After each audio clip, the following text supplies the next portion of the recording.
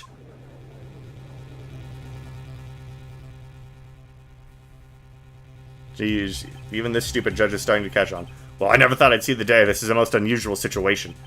The prosecution rests with no further questions. Then, the prosecution has failed to uphold its stance.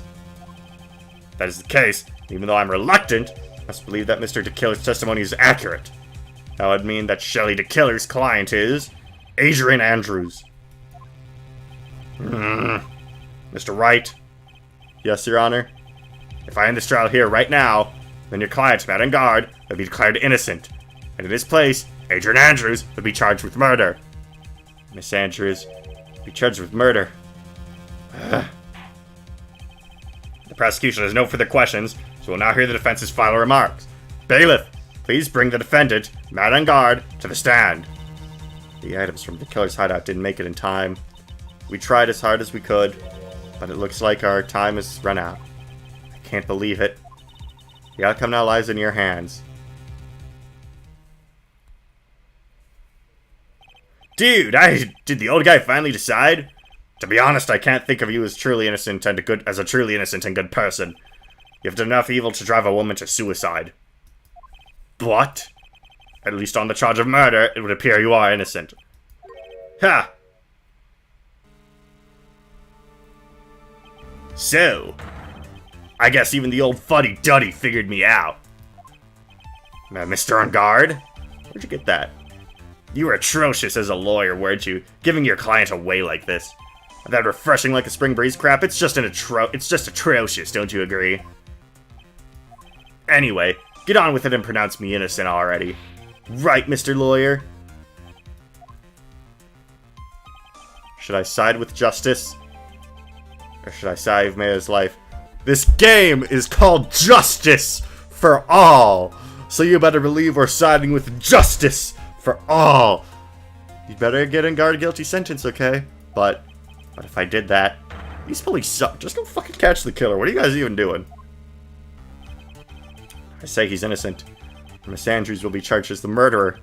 Do I say he's guilty or not guilty? Either choice I make, someone's life is going to end. It all hinges on what I choose. Now then, Mr. Wright, let's hear the defense's final statement on this matter. If the person who hired the assassin was Adrian Andrews, then your client, Mr. Madame Guard, is innocent. There's no need to ask, old man. After all, my lawyer is going to say what I want, aren't you? Right. I can't do this, but I have to decide something. I can't count on the evidence to help me anymore. I have to listen to my heart. My client, Madame Guard, is...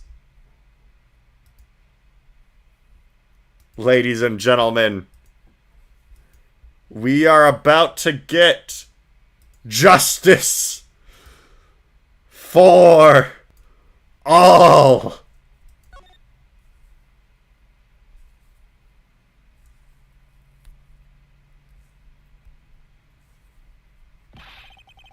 We are waiting for your answer, Mr. Wright. Madame Guard, your client deserves an answer. Maya, I'm sorry. Madame Guard is... Objection! What?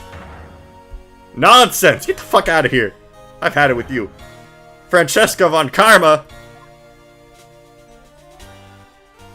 I was just about to get justice for all, and now you're barging in here. You see now, don't you, Mr. Phoenix Wright? This is exactly why you should never take your eyes off that scruffy fool. Did you bring them? The final pieces? Do you have them? You should know better than to ask that to Mr. Miles Edgeworth. Von Karma is perfect in every way. The evidence is here in the perfect condition. Don't worry about Scruffy. He's fine, and his injuries are minor. All of the items are inside this. What a filthy old coat is this? That's Gumshoes. I can spot his tattered rags anywhere. I was just about to get justice for Al. God damn it. I apologize for its ugliness, but there's nothing else to wrap the items in. I fought long and hard this whole trial. All for what is inside this raggedy coat. I'm sure that inside the coat lies a crucial piece of evidence. Your Honor, inside that filthy coat are the defense's final pieces of evidence. Your final evidence?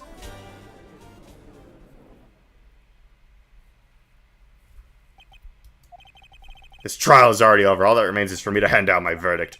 I do not believe that any evidence presented now would change the outcome of the trial. What? Your Honor, it is our duty to examine every piece of evidence, down to the last. I request that Miss Von Karma be allowed to present these pieces of evidence. Suppose you are right. Mr. Edgeworth, I grant permission to do so. However, this one obvious rule applies here. These items do not bring up any new points, and they will not be accepted by this court. Now, Miss Von Karma, if you please. These pieces of evidence are items left by the killer during his escape from the police. He must have been in quite a rush. Yes, Your Honor. The killer left 3 pieces of evidence. Somewhere among the evidence we're about to see, there'll be something that will turn this whole situation around, like a miracle. I'm sure of it. That's all we can hope for. The first item, well, I'm sure this item's already very well acquainted with your shoulder, isn't it, Von Karma? Yes.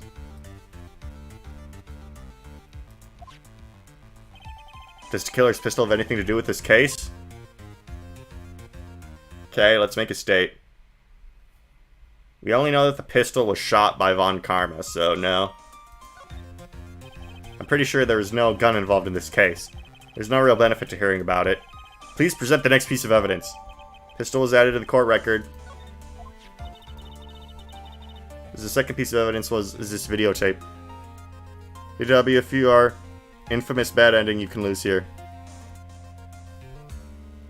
An infamous bad ending? I'm just gonna look that up on YouTube afterwards, or maybe I can react to it. Odd. Videotape.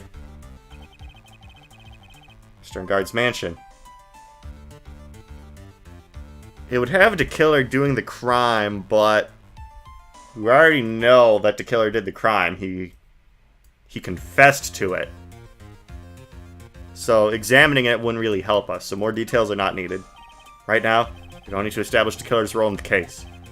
5 points reaction channel. Hey, I've been established to reacting on stuff after streams before, if you remember, on my Mega Man streams, which I still plan to do 5 someday. Maybe I'll do that next week.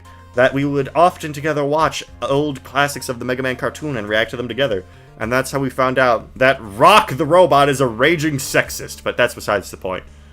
I should listen to about a different piece of evidence. That's fine. Please present the next piece of evidence.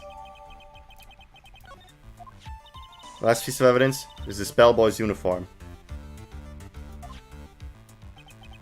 Is that a uniform for the Great Water Hotel? God, would this really help, though?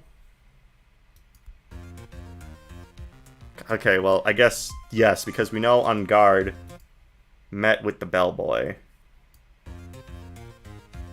Question for more details, I guess. Was that used during the crime? I'm almost certain it was. There's evidence a pair of black leather gloves in one of his pockets. There's no doubt about it. The killer was wearing this on the night of the murder. There is one thing I found interesting about this uniform. And what is that? There's a button missing on this uniform. A button?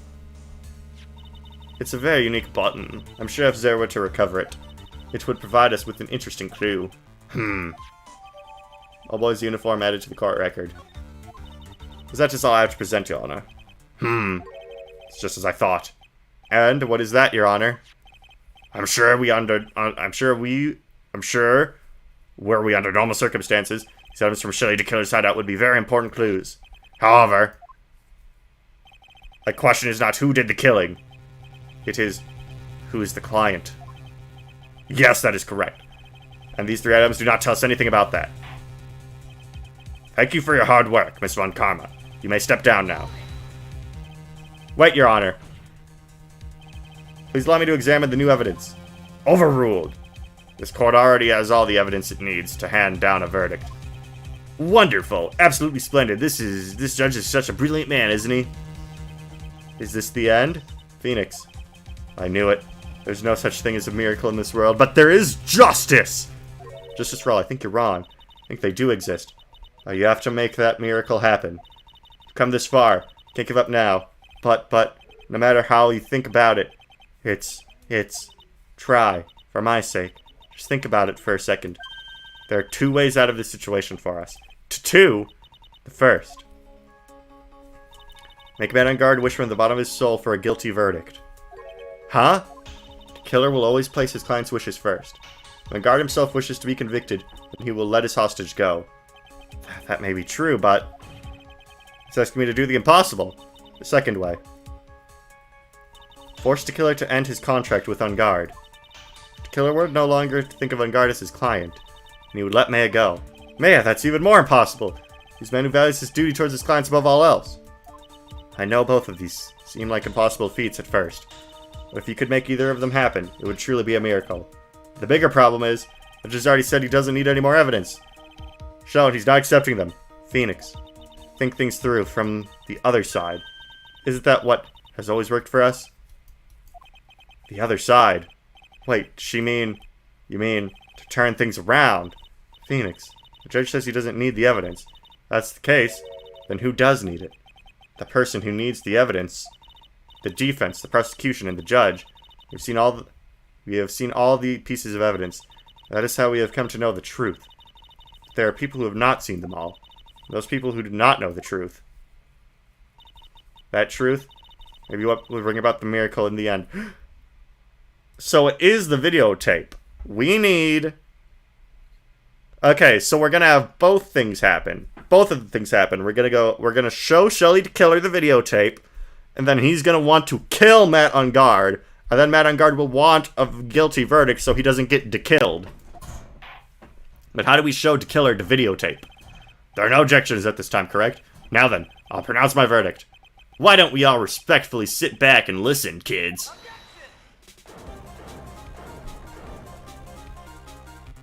I have already told you, Mr. Wright. This court does not need any more evidence. I'm not saying it is us that needs the evidence, Your Honor. Then, who do you want to show this evidence to? The person. Yes, Your Honor. Please, Your Honor. Mr. Wright, for you to ask with such passion, I will grant you one chance. Oh, one chance. Please show us your evidence to who you think is the right person. That's impossible. To turn this situation around in one try. One try.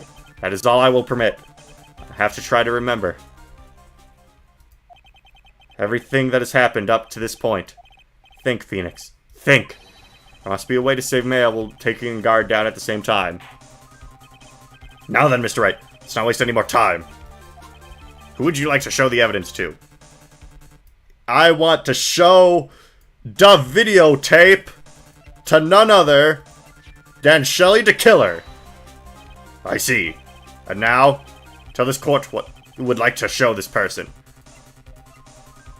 I would like to show them the videotape. Well, what do you think, Mr. Edgeworth? I think there is some merit in showing this evidence to that witness. Bailiff, please bring in the transceiver from earlier. Alright. Looks like that got a hold of him. And now, ladies and gentlemen, with this final blow, we get justice for all, unless anything else happens. Didn't I tell you to concern yourself with bringing about a speedy end to this trial? Now, if I understand correctly, you wish to show me one piece of evidence? Yes, one is all I need. I have here a videotape. It was found at your hideout. I heard you injured 3 officers in your attempt to get this back. Wait, when was that said? That was most regrettable. However, it was an order from my client. I was told to protect that videotape. I thought so. Afraid I seem to have failed in that regard. Do you know the contents of this tape? I was sternly told by my client not to watch it, so I have absolutely no idea. Actually, you're on this tape. Me? There was a video camera hidden at the crime scene. Your actions were being recorded. What? Is that true, Mr. Wright? Who was it that planted the camera? Well, you could ask Von Karma for questions on the tape. Well, too late now. Would be your client, naturally. The yell was not intentional, oops. I see. That was Adrian Andrews. Be quiet and listen, Your Honor. Yes, sir. Your client specified a place and time for you. Isn't that right? Yes. That was so they could film you. I had no idea. Mr. Wright, why would my client do such a thing? I would like to know why. Why did Matt Engarde film the crime scene? The reason why... Actually, I should ask Von Karma about the frickin' pistol, because she got shot by it. Why he did is not my ticket out of this whole net. Our client would secret... They wanted to blackmail you. I'll just save state in case for some reason I'm wrong. I'm not wrong. Wanted to blackmail on you. Your client once told me something very interesting. We were talking about you, and this is what they said. But I'm no weakling. I don't believe anyone, least of all assassins. Oh, come on now, Mr. Wright. Assassins aren't above blackmail. Yes, that's where the video comes in. With that, I can keep him at bay and even blackmail him if I want. Your client, did we do it, ladies and gentlemen? Did we get justice for all? Your client didn't trust you at all. They were thinking of using this video to blackmail you. What do you have to say about that, Shelley DeKiller? Oh.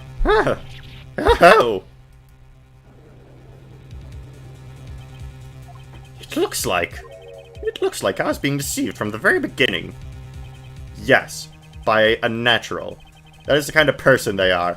Your client is a person who only thinks and plots of how to use the people around them. Protect themselves from any and all dangers that may arise. That is the true nature of your client. I have one question for the witness. Yes? You told us one thing numerous times during your testimony, so that you detest traitors most of all. Yes, that's right. But if that traitor was your own client, what would you do then? That's obvious. I would break our contract in that case. And then, that client would become my next target. For the honor of the killer name, even if it takes an eternity, I would follow that person to the ends of the earth to exact my punishment. Whoops.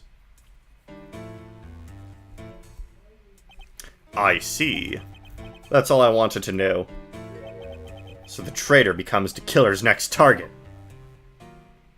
Ah, I get it. This is how we'll turn this case around. Mr. Wright. Yes? My contract with my client is over as of now. I seem to have a new job on my hands. I'll now return to you your precious item. What the? I'm not an item! Beep. Maya, I thought I'd never see you again. Oh, thank goodness. Well, ladies and gentlemen, I think... Hold on, I'll wait for the verdict. This trial appears to have come to its conclusion. However, Actually, I am sort of... I don't quite know what just happened there with the client and the witness and... Ah! Miss Von Karma, where did that... She always has you in her sights. Now, I do believe it's time to finally hand down a verdict. Matt Engarde will be Matt Engarde dead. No, he's going to be Matt Engarde Day dead. Get it right, generic username. You put day in front of things now. Oh, he's stressed. Mr. Engarde? Looks like somehow you got what you wanted. You will finally receive the acquittal you wanted so badly. You should be happy. But before that, I would like to make one final statement. Sometime in the near future, one very betrayed assassin may appear before you. Needless to say, that man is very good at what he does. I'm sure you would understand what I mean if you watch this video. Help me! Now then, Your Honor, the verdict, if you please. Is it alright with you, Mr. Wright? We have finally reached the end of a very long battle. Whether he's convicted or acquitted, there is no escape for him now. Go on, Phoenix. Plead whichever way your heart tells you. Right, Chief. Plead guilty. Madame Garde. Even though I am a lawyer, I cannot make your crime disappear. I think a guilty verdict is appropriate here. Me? My wonderful self? Guilty? Even if you got an acquittal, the instant you set foot outside the detention center, your life would be in danger. No matter which way you look at it. You can't run away from your crime anymore. No! Guilty! Guilty, guilty, guilty, guilty! Oh, so that's how he got his scars. Well, now we know. Why are there 3 lines? He has 5 fingers. As always, looks like we have uncovered the real truth. We? I don't remember you helping out much in this. Mr. Edgeworth, how is Madame Garde? I have left Mr. Uncommon in charge of his incarceration. I'm sure he's getting a full course meal of whip leather right about now. Who knows, maybe he's into that. Very good. That was a close one, wasn't it? Witness? Yes. I plan to pay my debt to society for my own crime, Your Honor. This trial was the first time I had stood on the witness stand, and when I did, I really felt hopeless. She must be talking about the time Edgeworth really went after her. I guess she's trying to forgive him. Well, are you gonna swing your hammer down? The witness, how should I put this as an illness? If you're going to say you would choose death, that is of no concern to me. He was based for that. But, after that, when I was alone at the detention center, that's the first time I really saw myself with who I am. And today, when the two of you used your combined strength to convict Matt, I felt like I had finally been saved. Wow, this is the first time I've ever seen her smile. I'm really happy that you two were in charge of this case. I really don't know how to express how I feel at this moment. This is the first time I felt comfortable with myself, with who I am. We did it! We solved her codependence! Thank you so much, everyone. And now you have to go to jail for 10 years for tampering with evidence. Good job. It looks like we have. Also, if you say Madame Garde wanted to watch Wango was coming to Dakota goes, I guess Matt has just been into... Well, well then. So what's this bad ending? I assume it's just Maya getting axed. Wait, so does the game lose? Like, does Maya genuinely die in that ending? It looks like we have resolved everything at last.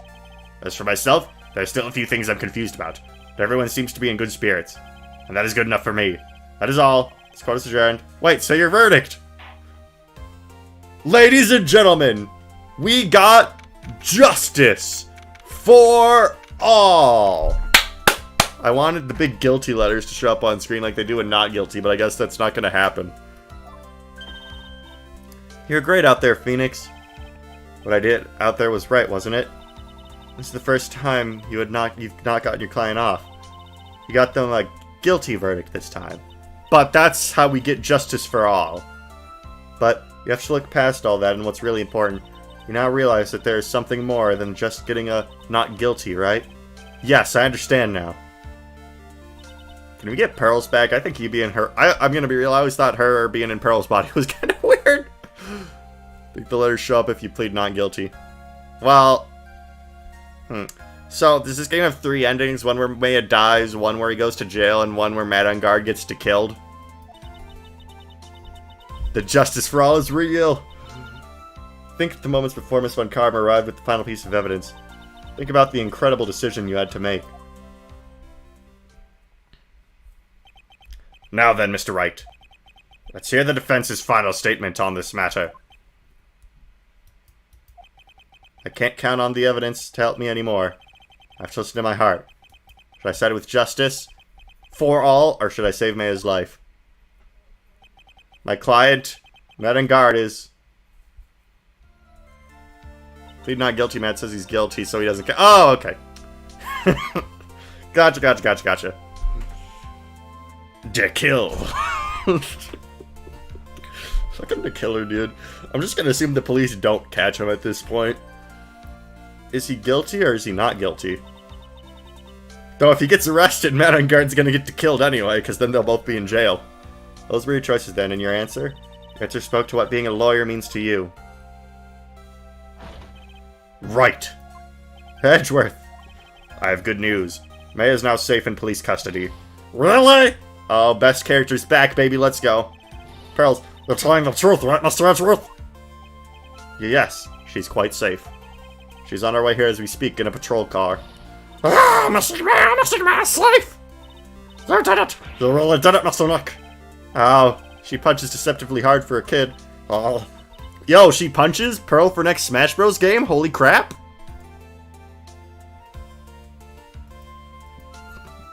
Holy crap, can Pearls be the next Little Mac Echo fighter? I believe in you! I kept saying to myself, Mr. Nick will save her, Mr. Nick will save her. Thanks. The killer actually shows up in Edgeworth spin-off again. I haven't played it, so I don't get specifics. Is that the one with the key girl? Oh, what's wrong? Miss Von Karma. About earlier, thanks. Oh, why are you still smiling, Mr. Phoenix Wright? You lost! Your perfect win record has now been crushed. And yet, you are still happy? I don't think you'll ever understand, Miss Von Karma. How dare you? Don't worry. She may in time. After all, I was like that myself until a year ago. Edgeworth. For my own personal victories, and for guilty verdicts. I used every dirty trick in the book, and so my win record remained spotless. But a man appeared and stood fast against that selfish me. I fought him in my usual manner and tasted my first defeat. Let's see. In the first game there was Larry Butts' case, which was not involving Edgeworth. Yo, Larry Butts wasn't even in this game, man. What a ripoff. You're telling me I paid $60, aka downloaded this game off Vim.net, and there's no Larry Butts? Can I get a freaking refund? I feel as that I had lost everything because of that. And then it was my turn to sit at the defendant's chair. And I was saved by that person I called my enemy. I couldn't forgive myself for all that had happened, so I left the prosecutor's office. And I left a note. And Vim.net is actually an eBay clone where you can buy used games for real money. Just thought you guys should know. As Edgeworth chose his death. Humph. As if you should have. The prosecutor was ashamed himself that defeat should crawl into a hole and die. But that was not what happened. After I left the prosecutor's office, I finally came to realize something. It was in that moment in clarity that everything had begun to change. Well, what foolish nonsense. We prosecutors use everything we can to attack the defendant. Every time we did so, no matter how desperate the situation, instead of giving up like most people, that man would hold strong with his undying faith. And then, before I knew it, I began to trust in that man as well. And he made me realize I didn't kill my dad, so that was cool. True. What? What? You trusted your enemy? It doesn't matter how many underhanded tricks a person uses. The truth will always find a way to make itself known. The only thing we can do is fight with the knowledge we hold in everything we have, erasing the paradoxes one by one. It's never easy. We claw and scratch for every inch. But we will always eventually reach that one single truth. This I promise you. The truth! Yes, that is the reason why prosecutors and defense lawyers exist. But I'm sure you knew that already. Well, no, that's not necessarily true. I mean, O.J. Simpson definitely killed his wife. And I don't think his lawyer was very much concerned with the truth on that one. And, you know, I believe that's true for most cases involving high-paying lawyers. You pay lawyers for them to not tell the truth and make juries think that it is the truth. I mean, let's be real with each other, Edgeworth. But I'm sure you knew that already, didn't you, right? That's why you couldn't forgive me. The man who went into hiding. Isn't that right? The man who only had his sights set on victory. Who ran away into the night. Ah! Is Mr. Edgeworth right, Mr. Nook? You really let me down. When you disappeared, I felt betrayed. The reason I decided to become a lawyer, to begin with, was because I believed in the things you said to me. All those years ago. Well, he had that finger pointing down packed, even when he was just a toddler, huh? And you betrayed your own words. That's why, 1 year ago, I made up my mind. I decided that the Miles Edgeworth I knew had died. At least, that's what I told myself. You pathetic fool. Miss Von Karma. I don't want to hear another wretched thing out of the whimpering mouth of a disgraced loser. It's metaphor how Mr. Wright or whatever his name is literally shouldn't have lost. Unless he got bullied by a ghost girl. Huh? Mr. White? Yo, Mr. White? I thought you were talking about Breaking Bad, but there are no ghosts in Breaking Bad.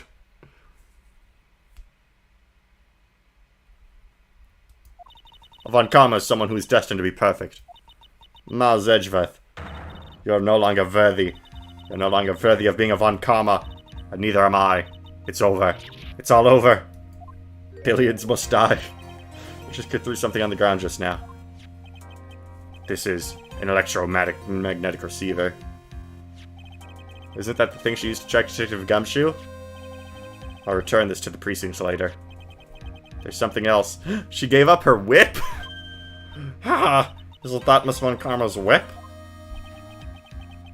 I'll never set foot in another courtroom again. I'm sure that's what she's saying by this action. You should keep this, Mr. Wright. Yeah, sure, I'll keep her goddamn whip. Nick! She's back. We did it. We got justice for all, and Maya's back. Maya! Mr. Maya! Mr. Maya! Oh, this is great. I live for this. The first case against Edgeworth was the rich guy who killed Maya Fey, being the OJ in this situation true. I guess. Oh, Nick, I knew you would come through. You got on guard convicted like I knew you would. On top of that, you even rescued me. Well, of course I did. I knew I would never desert you. But we sure pressed our luck on that trial. You're really lucky to be standing here. Whatever, Look, it's over, okay? Besides, if I did croak, I want to play Fossil Fighters on stream next. I would just come back and haunt you like a bad ghost through Pearly. Is it really that easy to do something like that? Thanks a lot, Nick. Don't mention it. Maya. Oh, Mr. Edgeworth. I'm relieved you're alright. Hey, looks like you've made some real progress. Oh god, the saltine water in my eyes. Get it out? No. You know, ladies and gentlemen, last week I was talking about, like, the only 5 pieces of media in existence, and I said one of them was freaking... Well, no, I guess I shouldn't spoil Squid Game, but if you know the stupid bastard twist at the end, how they make you feel sad about that one thing and then it wasn't actually the case, that made me feel sad into making me, ooh, if I ever find whoever wrote Squid Game. Ooh.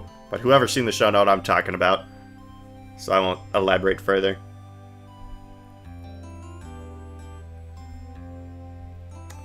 Hey, it looks like you've made some real progress, Mr. Edgeworth. Well, I suppose I'm a little different from who I was a year ago. Heh. Well, ladies and gentlemen, I guess it's time to go get burgers for all. Alright. I think it's time we get out of this depressing place. Huh? Where are we going? Food, Nick, food. Grub, chow, I'm starved. I'm hungry even though you look nice. Juicy burger to me. You think I look like a burger? I'm a prime rib at least. Come with us, Mr. Edgeworth, please. If you insist.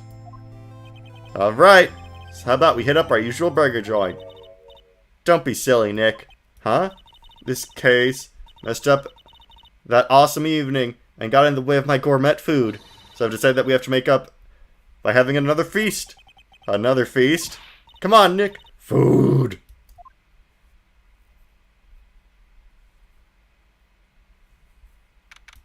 March 23rd, 7:38 p.m. Gatewater Hotel. Hotel lobby. Hey, pal! Sorry to keep you guys waiting. Gumshoe, are you alright? Yeah, but I'm really embarrassed. I think I would... Did I say No Country for Old Men? I meant Saving Private Ryan. I didn't like No Country for Old Men very much a couple minutes ago. May I just said Nick has a big butt. Well, I don't know. Look up his 3D model in Ace Attorney Phoenix in his Marvel vs. Capcom 3. Does he? I don't think I would hit a telephone pole of all things. A telephone pole? Then it wasn't a red light that got him. You did again, city boy. Felt like my dear old Hall was gonna give out on me. And I ain't joking. Yeah, it was more exciting than the very last episode of The Steel Samurai. Thanks. Now look at here, Mr. Snooty Prosecutor. Don't you go reckon you bullied Mr. Wright too hard. If you don't start being a lot nicer to him, you might just kick it. Tonight, even. I'll keep that in mind. Well, come on now. Everyone gather round.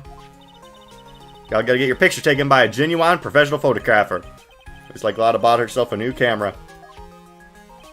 Well, pal, at least we can put this messy case behind us now. Come on. Tonight's all about eating, so let's go chow down, pal. Amen to that, pal. Amen. She said, pal.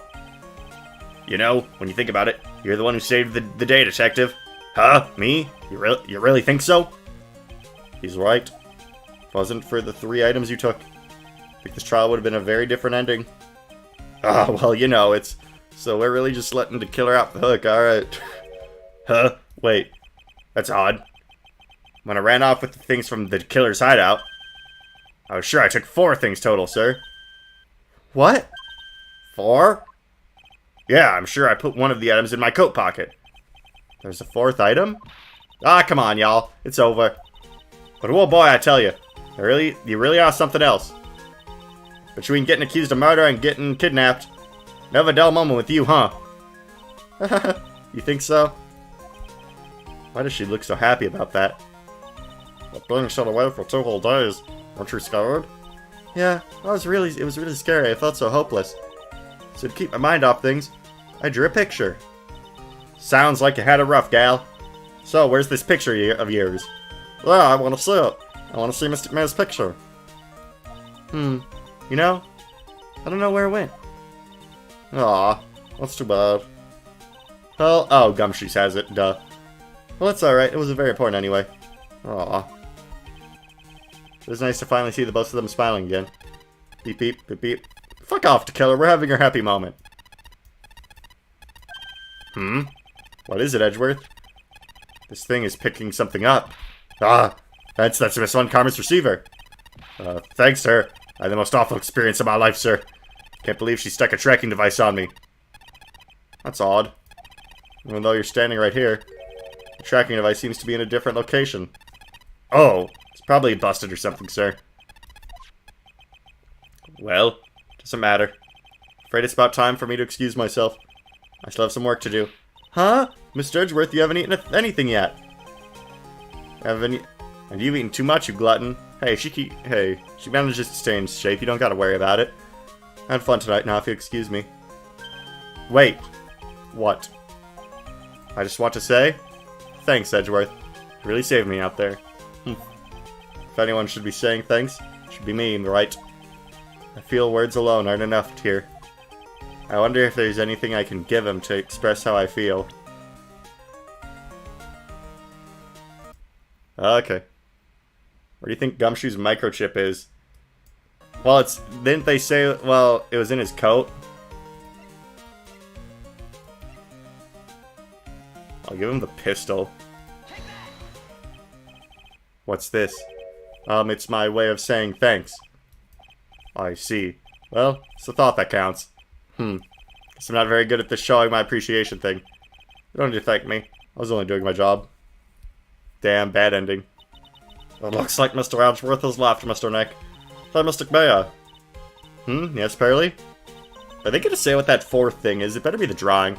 I guess you two can go back to my very lovey-dovey, right? When Mr. Nick came in. But Pearly, would you cut it out already? You're embarrassing me. Anyway. So, who's paying for this lovely dinner party? As if you need to ask. Everyone say thank you to Nick. Huh? Oh, that's what I gave him. The answer is the whip. Okay. I mean, if I'm showing my heartfelt appreciation. Run, Dad. Redo the case. Okay. I think it was state 1. I'll just save 1 here just in case. Let's see. Load state. Here, have the whip. I don't want it. What's this? Thank you. It's all thanks to you two. You. And her. You don't need to thank me. I was only doing my job. Looks like Mr. Edgeworth has left, Mr. Nick. Oh, Mr. Mayo. Okay, yep, we already saw this. Good ending. Then you'll love it over, right?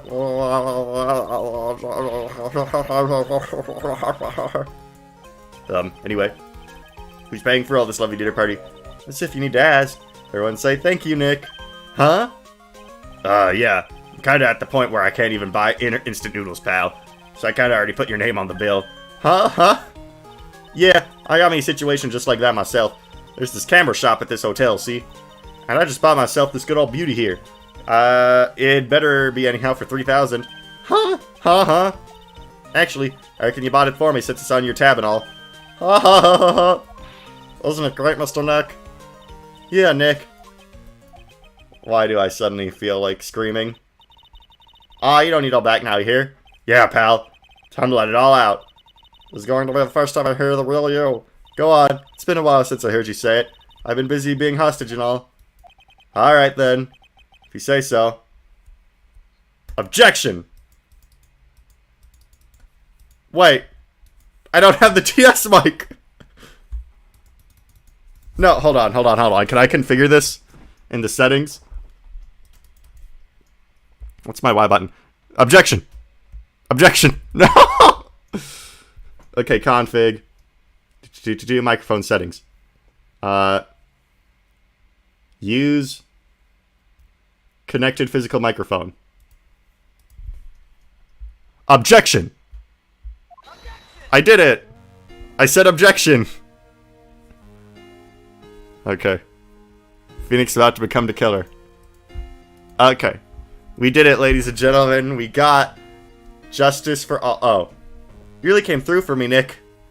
I had to hide that letter. I raised the voice thing because I was near other people, but I wish I did. Yeah, could have been fun if I used it throughout the run, but I don't think it's really necessary. Man, I've escaped death 3 times and I'm pretty cool. I feel like a pro. Yes, you are a pro. Good job, Maya. You did it. I have no mouth and I must scream. Just for this bit.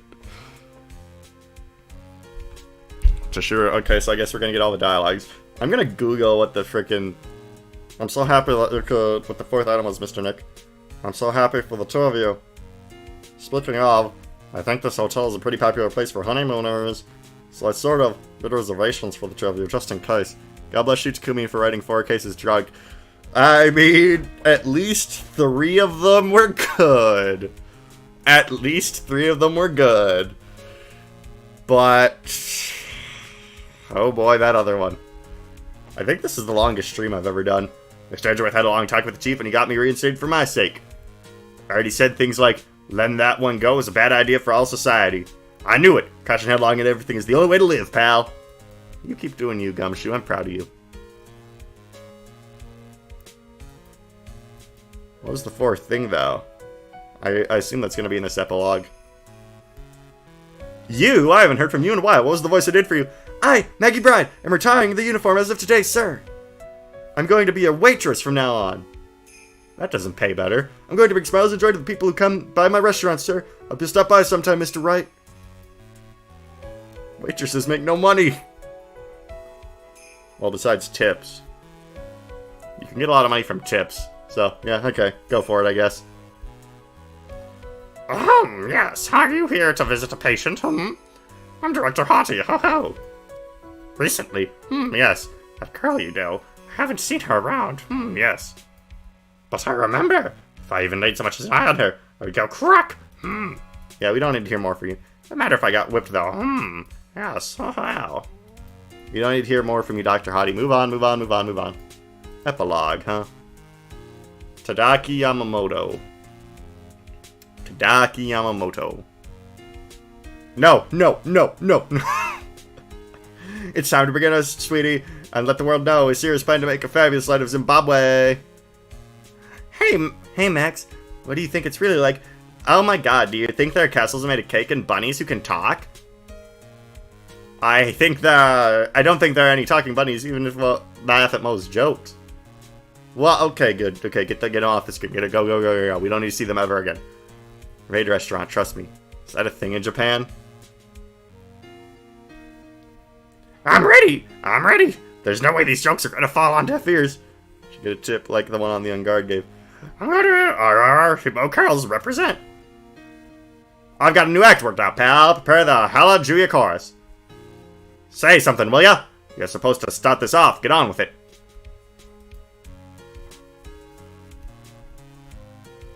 Most. Dear God. What a world. What's this draft? It's an ordinary electric razor recharging on its stand. I can't believe it, really. How long did my plan making this? Ah, but it's Edgy Poo's idea, so that means it must be deep in meaning. Well, she's doing something. But I get the feeling they wouldn't forget about me, would they? Don't you forget about me. The thought of the world of me, they used to, they call me Queen Wendy. Hey, Shelter, how do I get more RAM, Zimbabwe? Burn fire! Where they stolen scenery, blah, blah, blah, blah, blah. I'm old bag. Yeah, sweep under the rug. Yeah, sweep under the rug.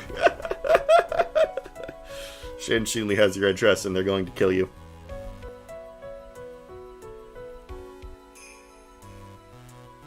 I appreciate everything you and Mr. Edgeworth did for me from the bottom of my heart. Oh, that's right. I received a letter from Miss Von Karma. She said that after I got out, I should feel free to consult her about anything at all. I'm really thankful to have met everyone. Okay, but what's her job now, though? Because she quit the only thing she was good at. Well, quote-unquote good at, because I kicked her butt twice. Producer. Ah, so it's your fault. Finally, we got justice for all. So true. It's become difficult for me. This country is late. As such, I'll take a short leave of absence. If you'd like to, please be sure to visit my homepage. Why do you have a website? Okay. Good for you to kill her. You know what? Juan probably deserved it. Executive producer, so it's your fault. It's your fault this dude had to write this game drunk in like a month. March 23rd. But what was the fourth thing in the code? I gotta know!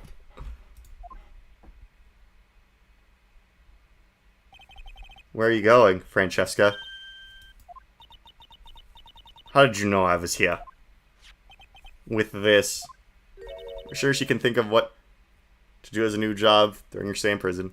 I mean, I was asking what Von Karma's job was, because, like, how could she help Adrian if she's currently careerless? That's... I heard you are planting things on a certain person.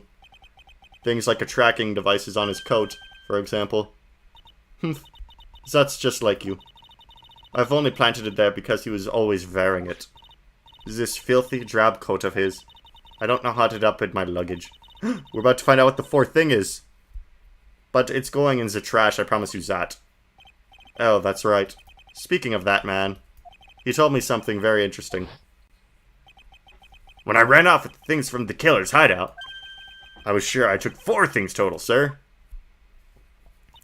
4 items? Seems he put the last one in his coat pocket. He put it in here? It doesn't matter anymore. The case is already over. What are you going to do now?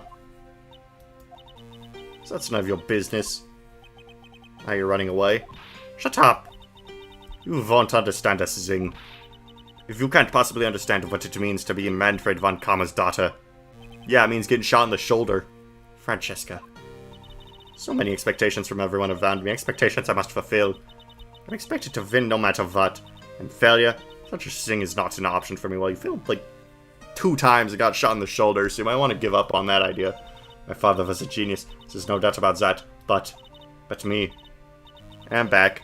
Well, Mr. Jameson Watch, you're back in time for the end of all creation again. But I had to be one, I had to. You may not be a genius like your father, but you are a prosecutor. You have been and always will be. No, I'm not. Not anymore. I've even thrown my VIP away.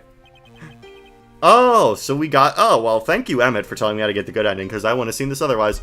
Speaking of that, Wright gave me this to hold on to. Right. You knew something like this would happen, didn't you? I'm going to say this again. You prosecutors do not fight for personal honor or pride. I hope you will think deeply about what you should be striking down with that whip. You haven't changed a bit. You've always left me alone and walked ahead without me. Well, Zedgeveth, I've always hated you. And then, finally, my chance to take my revenge on you arrived. If I could win against that man, if I could make Phoenix Wright bow down in defeat, then this girl you left behind would have risen much higher than you. That was supposed to be my revenge. I see. You know, I can't do it. I can't change who I am. I can't throw away everything I've been until today.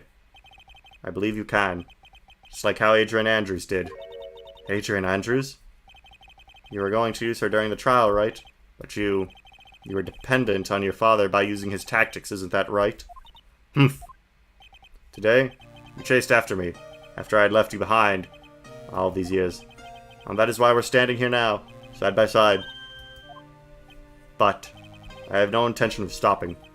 If you say you're going to quit your walk down prosecutor's path, then this is where we part ways, Francesca von Karma. The crying? I am Francesca von Karma. Don't think I am going to walk in your shadow forever. Our battle begins now. You had better prepare yourself, Mr. Marge Edgeworth. What was the fourth thing? What was the fourth thing? I wanna know. I wanna know. Someday, I'm sure we will meet again in battle. Mort for Madagascar cry. That's true. This last piece of evidence that might have made it to you. I'll take good care of this fourth piece, so I can give it to you when at last we meet again. Well, that's not true, because I know the prosecutor in the next game is a dude with, like, X-Men glasses, and then after that I think some dude with brown hair is the protagonist, so I don't think that's gonna happen. Wait, what? Shelly to kill- Oh! A drawing of Nick on Shelly to Killer. Alright. Well, now I know, so I don't gotta Google it.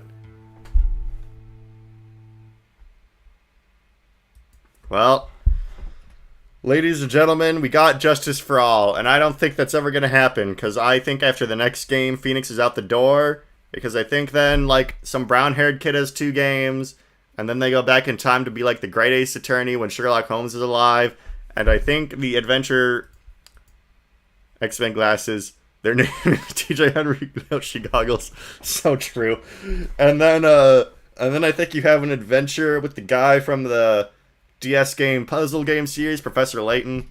And then I think that's it for your adventures. So I don't think Francesca von Karma will be seeing you anytime soon. Alright. Ace Attorney to bad ending. Let's see what we got here. Let's see what we got going on here for this bad ending. Sources. Let's see, let's do a window. Window capture 2. Bad. Bad. Okay, add source. Let's see. Bad ending Ace Attorney 2. Alright, let's see what we got going on here. Let's see what we got going on here. A5, Nick is literally stealing pro bag status after A4. Dang. I thought it was called the Apollo Justice Trilogy, though. Isn't the guy's name Apollo? Like, isn't that how it was Capcom selling it? The Apollo Justice Trilogy? Like, I thought that's literally what that was called. Okay, let's see. The truth. Maybe what may bring about a miracle in the end. There's no objections this time, correct? Now then, I'll pronounce my verdict. Then why don't we all respectfully sit back and listen, kids?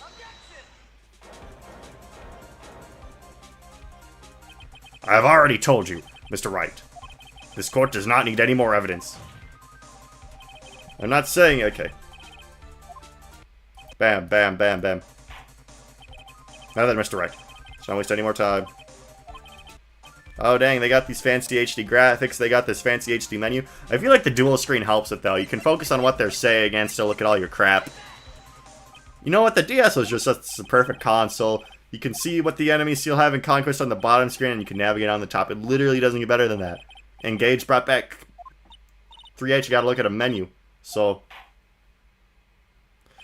I'm afraid I cannot allow the defense to continue. What? No one understands what you are talking about anymore. Whoa, wait. Please, one more chance. That is enough, Mr. Wright. I'll now state my verdict. This court finds the defendant, Madame Guard, not guilty. Hooray. That is all. This court is adjourned. 2 screens. We need consoles with 2 screens again. No more of this one screen bullshit. Just like that, the case came to an end. I ran away from the courtroom and wandered the streets alone. I never saw Maya again. The killer is a man of his word, so I'm sure he released her as promised. I heard the verdict of Miss Andrews' trial a few days later. She was found guilty, of course.